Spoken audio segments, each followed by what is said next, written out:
I'd mentioned before that Guilty Gear tends to fail if it tries to do something that isn't a fighting game. Well, save for the side-scrolling beat-em-up that was Judgment, but that's the exception that proves the rule. Here we have something different entirely.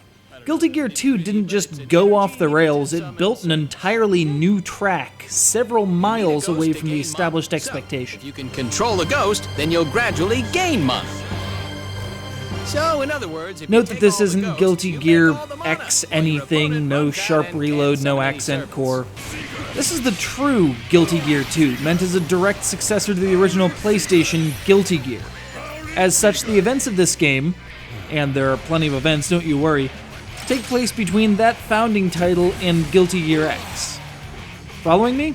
Don't worry, there won't be an exam later.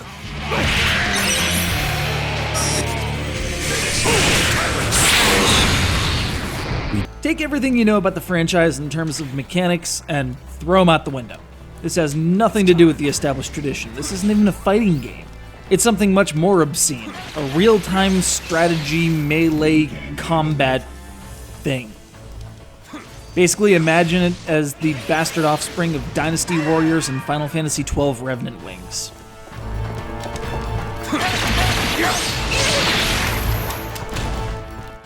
Soul Bad Guy and his protege, the flag-carrying Sin, wander the countryside until a strange enemy force attacks the kingdom of Illyria, who have as their monarch Kai.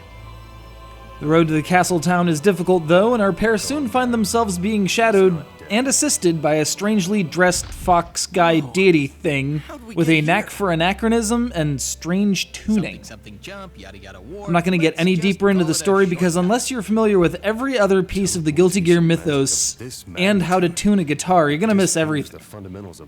Long story short, that man who's behind everything in the series is at the root of it all, and you have to beat down hordes of enemies to stop him. And here's where it gets weird. Rather than just being a straight beat-em-up, which would have been fine and dandy, Guilty Gear aspires to more.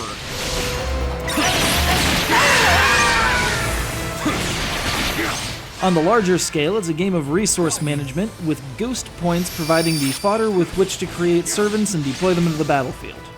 Down on the ground, though, where you spend the majority of the time, you take control of the Master, usually Soul, but can differ depending on the mission, and take a direct part of the action. It's very, very not a Guilty Gear game as we know them, and some have taken issue with this. I, however, commend them for doing something this out there with a series that is beginning to run a little dry. Fine-tuning the game experience would help a bit, though, as the camera can get a little out of control during skirmishes, and the running/drifting controls are quite a pain. Slow fields. What an annoying attack. It can be broken at the central... But all that can't turn down the level of rocking this game does. In that grand Guilty Gear style, it'll take all you can muster to keep from headbanging to the awesome metal soundtrack. The vocal performance isn't bad, and Dave Wittenberg as Izuna just steals the show. However, there's no option to set the dialogue to Japanese. I'm sorry, but series creator Daisuke Shuitari was, and always will be the voice of Soul, if only in my mind.